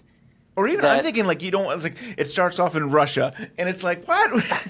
I do feel like, it would have to come back. I wouldn't mind that, but. Yeah, like a hyper focus on Cooper and Carrie Page, giving us. That's why I feel like it's got to be a movie, you know? Yeah, like a movie about, like, what's happening with these two. Because it's like a whole new journey now. Yeah. And we don't need to know much about the town, because we already got that. I mean, you know? My ideal would be, and this won't happen, this isn't Lynch's interest in structure. I don't really think it's Frost's either, totally, to be honest, although he kind of does this with the dossier, actually, is to have two entities, one like sort of a long movie or something, or a little mini-series, and then another maybe a little longer series, and the shorter one would be focused totally on like the Carrie and Coop adventure. It would basically be like sort of episode 18 was, where you followed one singular storyline that went through these different incarnations, but other than that visit to Janie E, maybe, that's about it. We just spent all the time with one character's kind of journey, you know? Yeah. Sure. And then I would want the other longer show to be visiting all the townspeople, and this is where Frost would theoretically come in maybe a little more. I'd more like sort of a short story concept where each episode, and I think we talked about this before, like each episode is a different character, and you just sort of follow their a little open arc, because I'm sure they wouldn't close it off too much, but you follow their sort of story through this episode. But Lynch likes to cut between these different things. It's just something that he seems to be really consistently interested in, is juggling these different stories. So that's his thing, and, you know, I don't always find it the most satisfying approach of all possible approaches, but that's what he does, so you kind of take it or leave it. Except for 18. It's funny how he did that throughout all these parts, and then all of a sudden we get to 18 and we've got this road trip, and it's just these two characters, and it's funny to go all this way through this journey, and all of a sudden, like, okay, now we've got this single story, and you're just going to have Cooper and Carrie go on their journey together. Well, because oddly enough, I mean, for everything everyone says about him, he is good at endings, Lynch. He loves the sort of sprawling stories, but he always threads the needle at the end. It's interesting. Yeah. Mm-hmm. I mean, Mulholland Drive is the most infamous example, but again, Inland Empire and The Return, this sort of trilogy now in a way of sprawling multi-character stories, and Wild at Heart perhaps to a little bit lesser extent, because they're all sort of more directly connected to Sailor and Lula than the other stories are connected to whatever. Mm-hmm. But they're still like, we're going off on this thing, we're going off on that tangent. We got this little character vignette, and, you know, you had, 2 hours of deleted scenes from Wild at Heart, so it's probably even more that way. Mm-hmm. Yeah. But he does know at the end, okay, it's time to sort of build some sort of climax. It's going to be an open one, but it still comes to some sort of head. You know, we're talking about how, you know, we won't. Who knows if we'll get the scripts, but at the same time, we're getting all this information from cast and crew. What's really exciting is that Blu-ray is coming out, and we're going to get 6 hours of content. We don't know what it is, though. We know. I think we've seen a piece of it. We saw behind the scenes. We saw David Lynch directing Kyle and Laura Dern. And I think we're going to get a bunch of that. There's going to be these vignettes of like David Lynch directing and doing stuff. I don't know. That to me is really exciting to just get behind the scenes of the series. Yeah. Yeah, it seems like that's mostly what it is, right? Yeah. Because it's not deleted scenes for the most part. I haven't heard anything about deleted scenes. It seems behind the scenes. I feel like we saw it all. You know, that's what Sabrina Sutherland said, I think. Yeah, I think we saw it all. But you never get to see what Lynch had to say. I mean, you never get to see behind the scenes of what Lynch is doing. Yeah. And then what else do they have? They have a few other documentaries. To get back onto the dossier, what did you think of the ending? After reading it, I was like, okay, so Laura didn't die. She disappeared, and something's changing history, and even Tammy Preston. But you know, talking to John and, you know, talking to Ben and everything, I kind of take it as, even Mark Frost with his AMA and everything, it's sort of like, this is one person's perspective. And I kind of look at it, you know, I read a lot of comics, and I don't know if you read, like, The Elseworld by DC, which is they take well-known characters that have these stories, you know, the mythology, and they give it a different spin. And it was kind of a big deal because you're changing history. And I kind of look at Twin Peaks like an Elseworld scenario. This book stands as a different kind of version of Twin Peaks. And I don't want someone to tell me exactly what that ending should be. I want my opinion. Like John was saying, we all want our own opinions and thoughts. And I don't want someone to tell me. I don't want Lynch or Frost. So the ending of the book, I took it with a grain of salt. I enjoyed it, but I don't perceive it that way. If that makes sense. Yeah, it makes sense. I feel that way to some degree. It's funny, like, seeing the episode, well, I guess it would be 17, 18, but seeing, you know, Cooper holding on to Laura and all of a sudden she vanishes. And during that whole time, we're seeing Pete go fishing and Laura's body disappear. Yeah. I wanted to believe, like... I don't know. I just couldn't handle it. So I had this belief like, oh, it's only when he's dragging her that life is changing. But when she disappears, that's what I took. When she disappears, she still died. Yeah. That's what I believe. That was my instinct in some ways. Yeah, this book seems to say, oh no, she's gone missing, and Cooper only came because she went missing. And first of all, like, my heart dropped. It's like, oh. It's like, oh, that's you're definitively saying this. That's scary. It's scary because you're basically saying the first 2 seasons didn't exist or something. Yeah. So that's tough. But at the same time, I enjoyed it because I still like the idea of like this foggy memory and like, is Judy or is other people making them? Is Judy changing it? Like, did it really happen? But is something causing this lapse of memory? Yeah. Because in season 3, it's interesting. There was a lot of lapse in memory. Now, Joel, I'm sure Albert and Cole. Yeah, Albert and Cole. But Hawk to me was the glaring, weird, absent of memory. Now, in season 1 or 2, you guys will correct me. Hawk explains to Cooper about the lodges. He's very knowledgeable about this. Yes. When he's talking to oh God! When he's Log Lady? No, when he's talking to the sheriff there, Frank Truman. Frank Truman. When he's talking to Frank Truman, he is like totally clueless.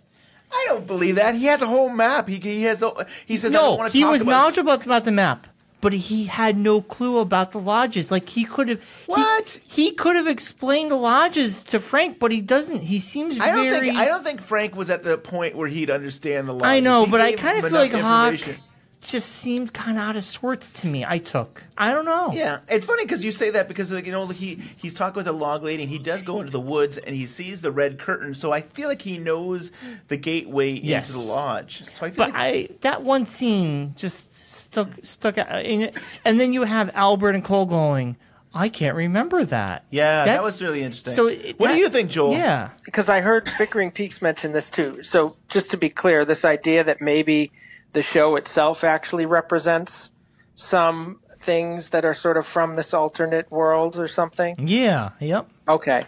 I can't really go in that direction, I don't think, because it's hard to say this about Twin Peaks because it's like already kind of complicated and messy and open to multiple interpretations and stuff like that. I think sometimes we make things more complicated than they are, and I know I certainly do that a lot of times with theories. And even while the show was running, this idea that we all had that maybe Las Vegas is actually in another universe and they're not going to cross paths, and then of course they did. Yeah. And at that point, I think I kind of realized like a lot of things are somewhat straightforward about Twin Peaks, as strange as that sounds. So I think it makes sense to sort of take certain things at face value. Yeah. Well, it's and the not memory build thing. up too much. I guess to go to the book itself, the most interesting things I think about that section of the book are like the most ambiguous, and the least interesting things are where he's least ambiguous in some ways. Giving us this sort of alternate history where Cooper came to town because Laura was missing. There's some interesting things about that. You know, I think when he gives you an alternate thing, that's interesting. So, like, for example, telling us Leland killed himself a year later. That's interesting. That's something sort of new, like what would have happened if he hadn't gone down this path. And just speaking personally, that's something I'm very interested in because I've always kind of wanted to tell a story like that, and haven't quite gotten myself there yet. But like telling a story where you see that, you know, like almost a choose your own adventure thing. You see where the different paths lead. At this point, we have to acknowledge there are things in the book that are just accidents and mistakes. Yes. God bless him. He's trying his best to sort of keep all these balls in the air. But there's like blatant contradictions that are not, you can't smooth them away as being like in alternate dimensions in a single paragraph or something like that. Like I feel there's like he just doesn't care. Years are off. Yeah, I don't think he devotes that much time to that type of thing. I think he does try to get it right, but also is not like, he's obviously not combing over it to make sure all the dates are correct and stuff. He just sort of writes it. This is my guess, just based on how it comes off. He writes it. He tries to keep it straight in his mind, and then stuff kind of slips through the cracks, and he's okay with the possibility of that. This is my guess. Yeah, that's I think we've come to first terms of all, with when the that, heck does it take place? 2016 or 2017? and 2015 or 2014 is 25 years later. And Yeah, it takes place right after the whole thing series. is kind of, you know, I think at the beginning of the book they imply that it's 2017 and it's a year after these events have taken place. But then the book ends and she's like, "So I'm still in town. It's been 3 days. And, wait a second, I've been here like, for come 2 on." years. Yeah. It seems to sort of be what it needs to be when it's convenient for it to be that. And that's okay. Yeah. But I think it does I think we all have to be willing to take some of that with a grain of salt and not spend too much mental energy trying to figure out how we can justify it. Because, I mean, I always go back to the Robert Jacoby thing. That just was like, okay. The guy who was like born in like, who was like a teenager, a third grader, and a college student, like all at the same time. Yeah. if you actually like trace what he's telling you through the story, it just was like, so you were you were writing about the log lady in the newspaper while you were her third grade classmate. Okay. But, you know, so you kind of have to take it lightly sometimes. You know, the very end of the book, there's like one last picture. Well, right before, there's actually a blue rose. But before that picture, there's this image of Bob and the woodsman and I believe the Sarah, which kind of looks like the Judy or Sarah, like Sarah with a, I don't know, she's kind of that. Looks like the Jumping Man almost. Yeah, it's like the Jumping Man Sarah image. Yeah. What do you guys make of that? Like that's like one of the last pages. It's like it's almost like the Trinity or something like that. Yeah, the It's Trinity like of Darkness. Darkness, yeah. Yeah, Bob, the woodsman, and Sarah. Yeah, it's sort of. But we learned that in the book that Judy is Sarah. It seems to be Sarah Judith Palmer. Yeah, how would you take that, Joel? Did you like that, or was it too much information? I loved that. The fact you're talking about, the fact that she was the girl. Yes. Yeah. Now, did you say her middle name is Judith? I believe that's what they said. Her middle. Totally so, missed I that. think That's great. In the book, Mark her Frost name is hitting us over the head that saying she's Judy. Yeah. that's something I wanted confirmation on, and I'm glad we have it. I understand the attraction of it being sort of ambiguous, but I think there are certain things. I think Lara's killer was one of them, where when you actually find out the answer, it's more powerful than when it's just sort of a dreamy mystery, as powerful as that is on its own. Mhm. And that was one of those things. I just thought that was really cool to get confirmation. And I know some of the stuff he said, this was my reaction to David writing something or saying something. I get the feeling, maybe I'm wrong, but I get the feeling that this was something they'd actually discussed and were both on board with, but Lynch just didn't want to put it in the series. I could be totally wrong about that, Makes obviously. sense. But when he discusses it, it sounds like something that wasn't like, hey, I think it would be cool if this was Sarah, as like, oh yeah, we came up with the character as Sarah. And then we just, we wanted to leave that to your imagination in the series, but give you enough evidence as it went along that was her or something. Yeah. So another interesting thing is, of course, all of the Judy stuff, and it's sort of continuing that sort of retconning where it's like Jowday was this ancient being, and people have looked it up. They're like, yeah, there's no Sumerian god named Jowday. It's totally, which also I think makes it obvious, even more obvious than it was already, that Beelzebub is obviously he's trying to tie that into Bob. There's no other reason to bring that up. I like that. Other than to point to the similarity in names. And then where does the woodsman fit into it. all this? I wonder. I mean, like, is he just? And they really said that stuff happened with the woodsman and everything in the book. That this stuff really happened. Part of me wanted that not to, be. Yeah, I want it to be more like the way I take it. I still take it this way, that when that bomb went off, that was sort of like mankind's downfall. Hey, the evil that men do. Yeah, the evil thing that men do. And I saw metaphorically, this is just going to be a ripple effect on our society and our culture and the way we are. And that's how I took it. But this book says, no, an event did happen. Well, it did. It's real life. No, with the woodsman. And part of me didn't want, the woodsman thing, I always took it as like a metaphor. I think it could be both. Like a parable or an allegory or something. Yeah. Right. Yeah, that's how I took it. Twin Peaks kind of is in a way, in general. Yeah. So it's hard to say where one begins and the other ends. Well, we've had this debate forever with Bob and Leland. Was Leland? This is the new Bob and Leland debate, right? Right. So, yeah, I like that. But we got confirmation that was Sarah Palmer who was that little girl. Right. Which I go back and forth. I'm glad we know. It was kind of cool that we know, but it would have been kind of a cool mystery not to know.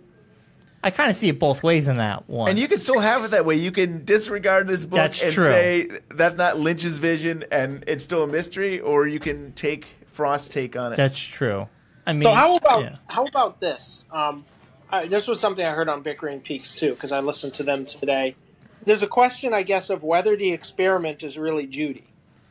A lot of people take it for granted that it is, but they were saying no. This experiment maybe is like almost like the mother, the creative force behind Bob and Judy.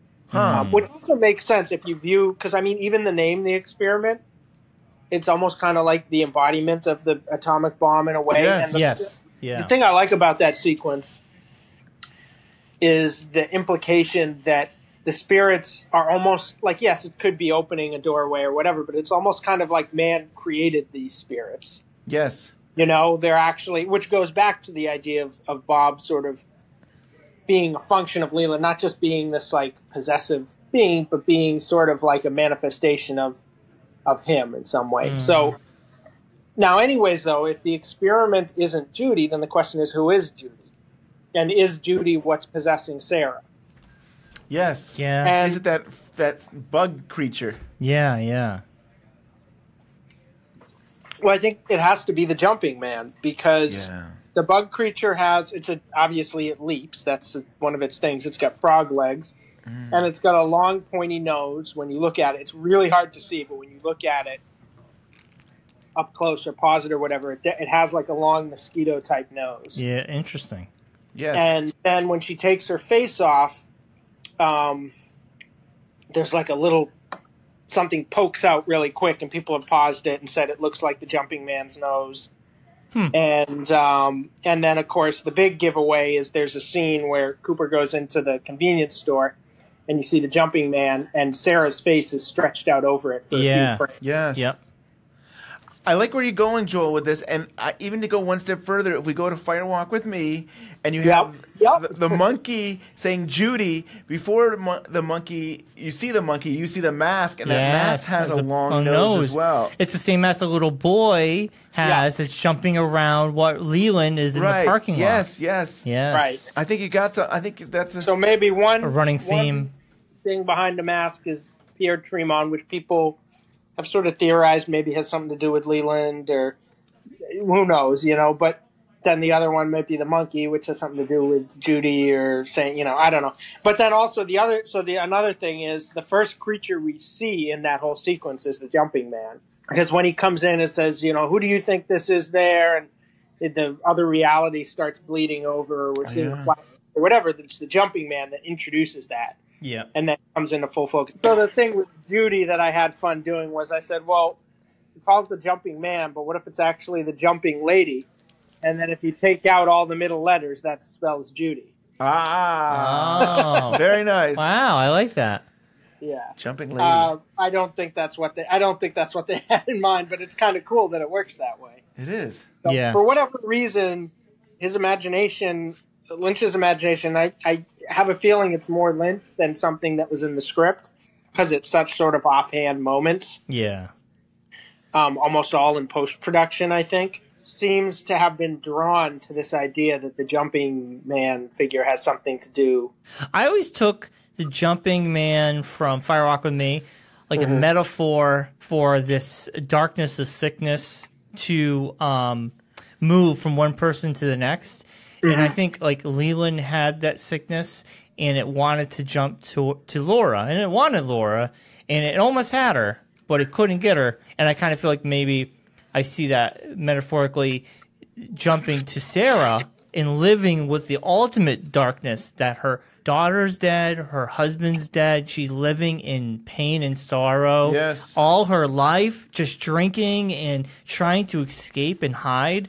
And I kind of felt like that was that's like it feeds off of that. It's like festering, and it's like she becomes this ultimate power that would be Judy, because it's like the ultimate pain and suffering. You're living through it. Yeah, we talked with the Counter Esperanto some time ago, and I think we were talking with Jubal, and that's what we were kind of saying. Is like, could it be that this creature was inside Sarah the whole time, and it didn't really... It grew, but it didn't probably grow until Laura died, or she went missing. Whatever happened, it wasn't until this incredible, great sorrow that it all of a sudden took over her life, and probably grew over 25 years or something like that. Yeah. And kind of the same thing with, if we believe maybe Leland Palmer might have been molested as a child, possibly, and it maybe with those type of things, dealing with that darkness, that this whole idea of Bob grew inside him in some way to take, because of the evil that people do. Yeah, and you're suppressing it instead of trying to figure out how to make yourself heal. Right. You're suppressing it, and they're healing it through drugs and alcohol. So what do you think would be the case with Sarah then? With that, what's sort of the correspondence with the supernatural event that we see? Well, we know the supernatural is the bug got inside her as a child. Exactly. So what's the psychological kind of correspondence with it, I guess? I'm saying that with Laura, if Laura had died or gone missing, that would break the human being of that, like, my child is gone. Then her husband's gone. Yeah, she's broken. Right. So and that would lead to alcohol and abuse of your own self, and that maybe that would almost be like a fracture of the brain, and somehow like your mental stability. How do we relate it back to her own childhood or adolescence and the bug entering her? Like, what is the sort of... Well, for me, it's kind of... It's what I would go with is... Oh, I see what you're saying, right. Yeah, how was the bug... What is... Was something tragic happen to her as a child that wasn't a bug? Was she... God forbid, was she abused or something like that? Like, you're right. You need to have not a supernatural element, but was something in her own life. Well, just if we're analogizing it to sort of that reading of Leland and Bob, then what is the We don't get enough of that life. I mean, it seems we don't have enough of that town or that culture to really get a sense of the girl. Yeah, I mean, I feel like it was all on Leland's side. Well, but wasn't Sarah Palmer's mom something? Wasn't she like Well, I mean, there was going to be a backstory that she was going to be a witch and her sister was going to be a witch, but that storyline never panned out. Yeah, so we can't use that. that. I mean, until now, kind of. Right. But interesting. So where was Even her got parents? the pointy nose. Funny that we never saw the girl's parents. Like she had a boy that walked her to her house. She went inside. She sat down, listened to the radio, but there was no supervision that whole time. Or we didn't see. Yeah. We didn't see, but to take that, it's interesting to say, why is she allowed to walk the town by herself and then not even have any interaction with her? I don't know. Interesting. Yeah. When I watched it, it definitely felt like it was related to some sort of like romantic or sexual awakening because it follows immediately from the kiss with the boy.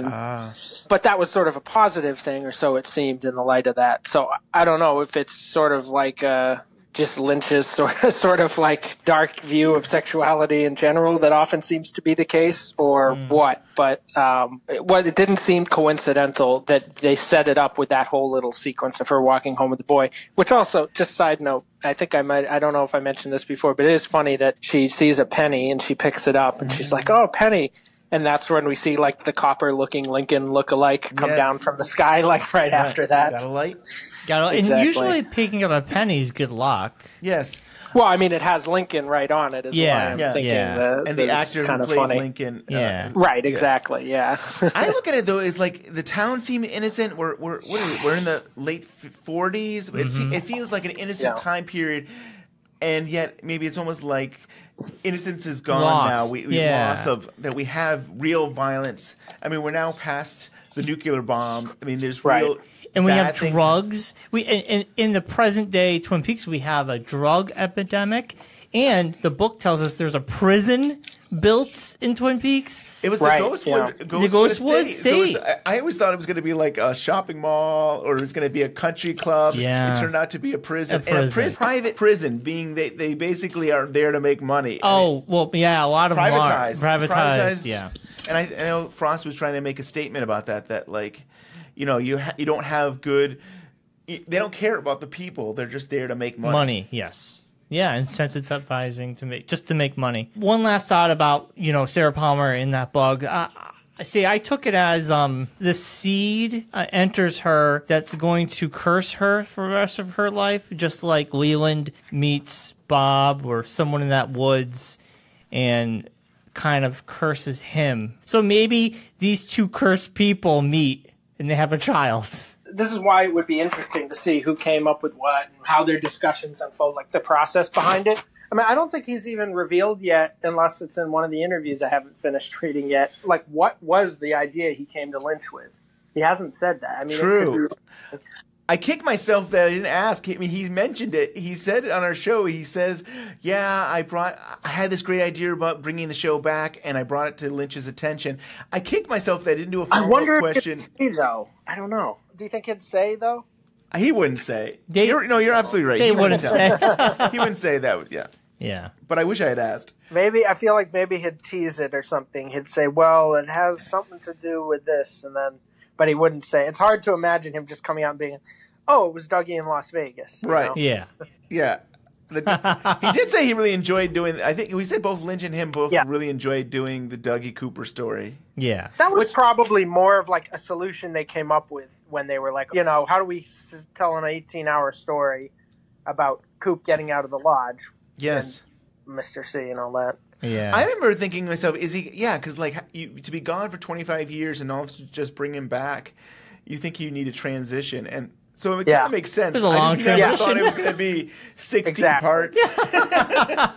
And it gives them like a comical outlet because they wrote these sort of wacky comedy ideas together. Yeah, True. Yeah. Back in, One Saliva Bubble and all that. Like it's very much in that spirit. So I don't know. I'm still questioning. I think my first reaction after the show was like, I'll bet if I go back, like the Dougie section, if you look closely, kind of unlocks almost like the secret of the show in a way. Yeah. And I then did rewatch it, and I didn't really feel that way. It hasn't, whatever it is, if there is some sort of like that's the key to the return, I don't know if I see it yet. It feels more just like a frequently insightful, often hilarious, somewhat tongue-in-cheek way of extending the story.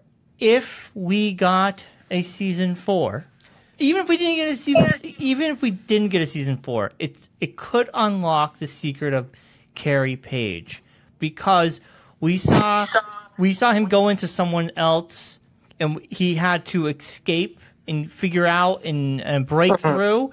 Well, what if when Laura got sucked out of the Red Lodge, she was placed into this person called Carrie Page, and she's been living this life, and she doesn't know who she is, just like Cooper didn't know who he was in Dougie. Yeah. And what if that whole story was to say, okay, you understand how this works now?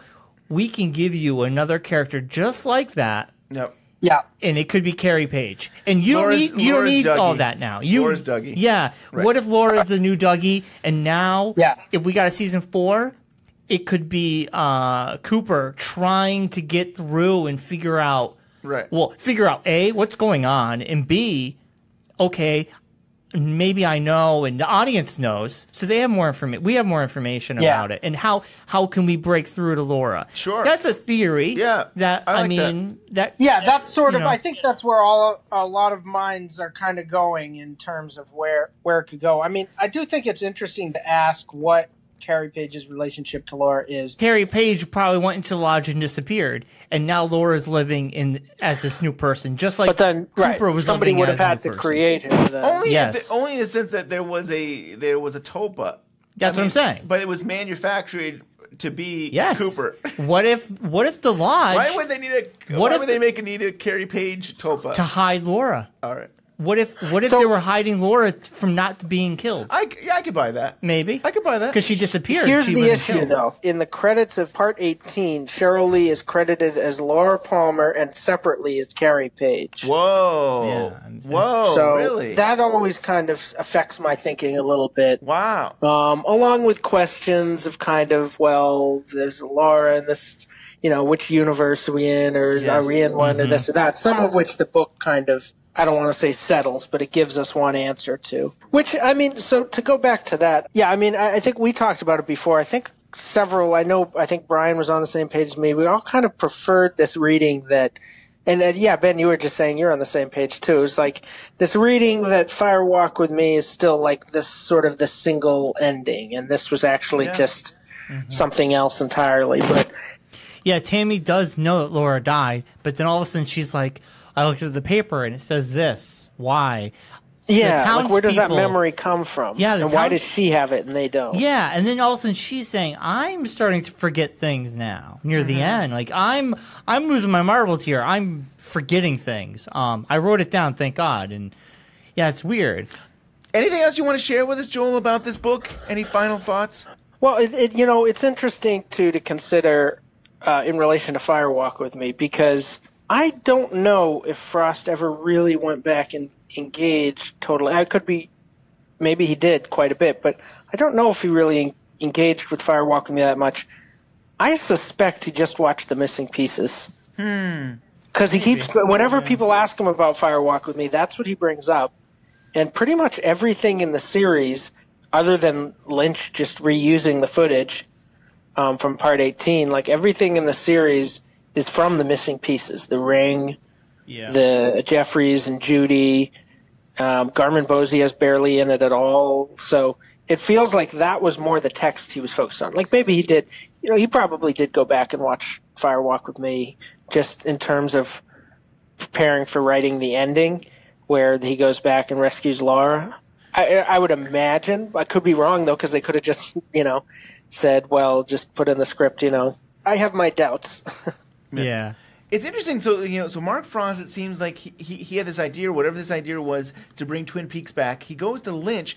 Around the same time, Lynch is actually working on the missing pieces for the Blu-ray, which we're getting. So he is very much into the missing pieces. So I feel like Lynch is the one that's bringing in some of this missing pieces stuff.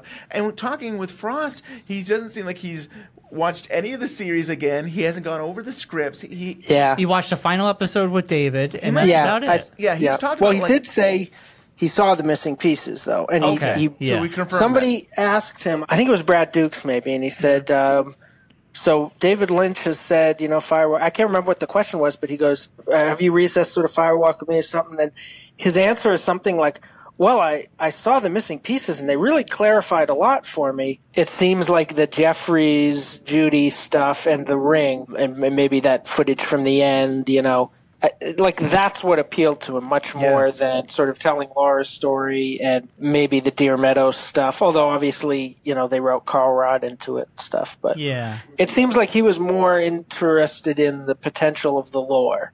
Yeah, he's so good that at in the lore. itself Yeah. is interesting. It says to me, especially if he never even has watched it since 1992. I don't, and a lot of us who've watched it a bunch of times, we kind of struggle with the ending, and I think I've sort of come to my conclusion of why it's, I feel like she rescues Renette, and that's a huge turning point.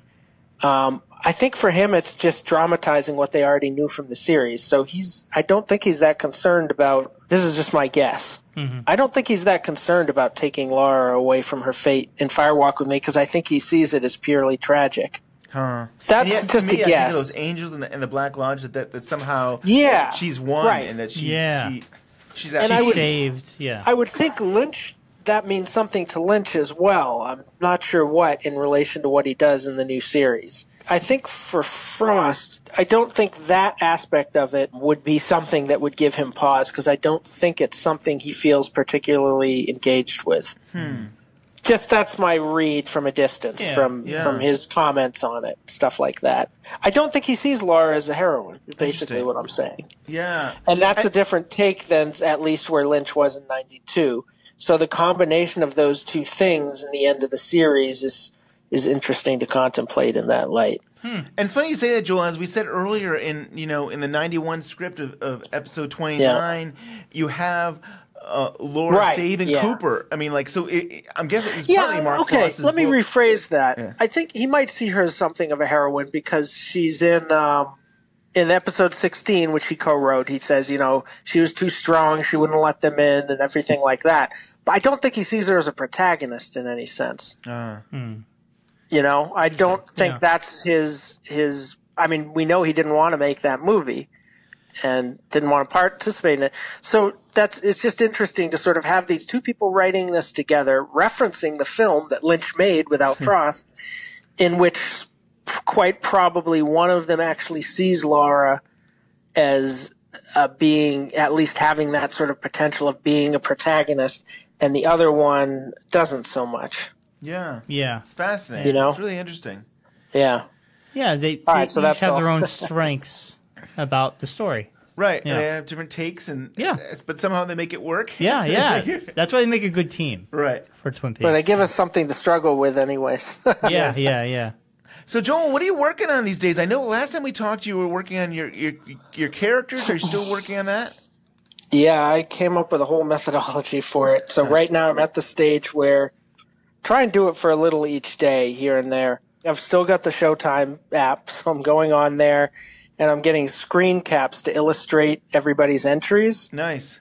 But in order to make it manageable, I basically had to break down all the scenes, the characters who were in it, and figure out, going through the series chronologically, which shots I wanted to take for which characters for which sections. So it's like a whole process. So I'm still kind of bogged down in part one, but I'm going to illustrate them all, and then I'm going to go through and watch the scenes and write the stuff. So very structured. The dossier definitely confirmed. So the Sarah and the little girl is part of Sarah's entry, which is what I wanted to do anyways. I'm excited to see that. Yeah.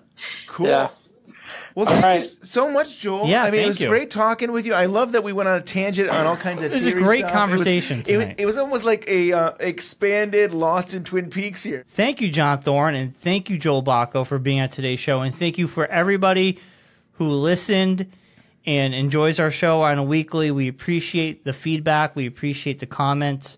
Keep it coming at twinpeaksunwrapped@gmail.com. We always love to hear from everybody. And I'm exhausted from the show.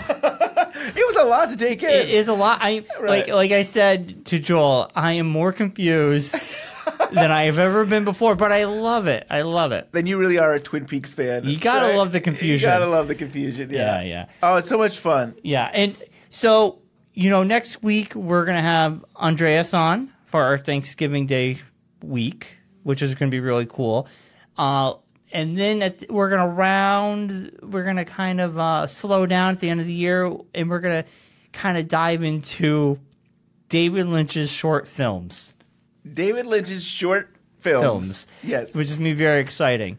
But in the meantime, you can follow us at Twitter. How's Twitter? Twitter is awesome. We have a great community. I love the stuff that they're doing. I love the support of like the 119 that was going around in all social media. And Twitter just upped the characters. So now, Ben, you don't have to sit there and think about what we have to write. I mean, you can get it all in there. It's like 240 or 80 characters now? 280, I believe. I was writing a tweet, and I was like, this is strange. I've gone past my 140 characters. And I was like, I'm just going to write this and hope I can send it. And I sent it. It's like, that's very bizarre. Yes, I know official. I went more than 140. It's like, Twitter's broken. You hacked Twitter? No, you didn't have magical powers, Ben. Wow. No, that Twitter has... Sometimes I can barely write 140 characters. Now I got to get 280? Oh, I think you'll do it. I'll do it. You'll do it. At this person. Yes. And I'll just like use them all. Yeah. So cool. Also, Facebook, we get a lot of people are posting stuff and sending us messages on Twin Peaks Unwrapped on Facebook and liking us there. Thank you. Keep it going. How is Facebook? Oh, always good. We always get some messages here and there. I'll be reading a couple over the next couple weeks. We're still getting the likes and people are still engaging. It's a lot of fun. And also on iTunes, please give us that 5-star review. Nice little comment. It goes a long way for us on iTunes. We're also on Google Play, Stitcher. If Stitcher's your thing, I don't even know anymore. But we're and there. YouTube is so cool. I mean, we're still YouTube. getting a lot of great comments and feedback from that. I still see people, Mulholland Drive pilot that's out there. Yeah, people in the U.S. are like, huh? We do have a Mulholland Drive, the ABC pilot posted on there. You can't watch it if you live in the U.S. You have to live outside the U.S. So if you're going outside of the country, check out YouTube and our YouTube channel, and you can check out the original ABC pilot of Mulholland Drive. It's gotten a lot of hits, and people are really digging it. And it's hard to find. You can find it out there somewhere. I don't know how we did, but we did. And if you're in the U.S. or Germany, you can't watch it, but everywhere else you can. Now there's people saying, "What do you mean? I want to check this out." And people who are in the U.S., they're like, "Thanks a lot, guys." I know. Sorry. So that's a little something for the UK fans. So that YouTube has been great. We've been loving that. Also, next Friday was Black Friday, and the following is Cyber Monday. We're going to have. There's going to be a sale going on our TeePublic page. The link can be found in the show notes, also in our social media. You can find the link. I will be definitely putting it out there. There's going to be sales going on those 2 days, probably that weekend. Store-wide sale. We're going to be digging up some of our old logos, our old shirts that we found, extras of, putting them up there just for the holidays, and hopefully we can sell out of them, and 2018 will give us new things. Awesome. But we're gonna drag out the old stuff. You can buy. I don't know if this is how it really works, Brian. It is, and it's not only shirts, people. You can get hoodies. You can get cell phone covers. You can get mugs. You can get stickers. There's a lot more than just T-shirts. And thank you to all the people who are really doing that. That really does support us, and that we appreciate it. The money goes back to the show, so it allows us to keep the show online, because it does cost us money to do so, and some of the people who contribute, it will also pay them a little bit, and so it does come back to us. Awesome. So we appreciate it, and it's a great gift. If you got a big Twin Peaks fan, we have Christmas some cool is coming logos up. on there, and we also in our merch store, we also have other people's logos that are from other Twin Peaks people. If you buy someone else's thing on our storefront, we'll get a little commission, but those people will get the money. You're supporting them as well. Yeah, the artists. That's awesome. That's so cool. I handpick the people to put on there. So You do a great job, it's synergy. Brian. I have nothing to do with that. That's all you. I appreciate all the work you put into that. Thank you, Brian. Yeah, you're welcome. It's fun. But yeah, we're gonna be dragging out the old stuff. Mr. C, over the top. I Mr. love C, that one. very popular shirt. Yes. I found a box of it under my bed. Maybe people don't want it under your bed. I brushed off the dust, and I was like, "Oh, we got to put these back in the store." Brian has nothing in his house there. No way. The Dougie shirts I found in my attic. I was like, "We got to put those back out." So the long lost Dougie shirt are back. Yeah, just a limited time. Yes. So check that out. That's Black Friday, Cyber Monday. Awesome. And I guess we're out of here, Ben. Another great show. Another great show. Every episode ends with starring Kyle MacLachlan, so they don't have to say who's. Yeah, they don't say who he is. That's a good point. Yeah. It never says as this or that. And I see you in the branches that blow.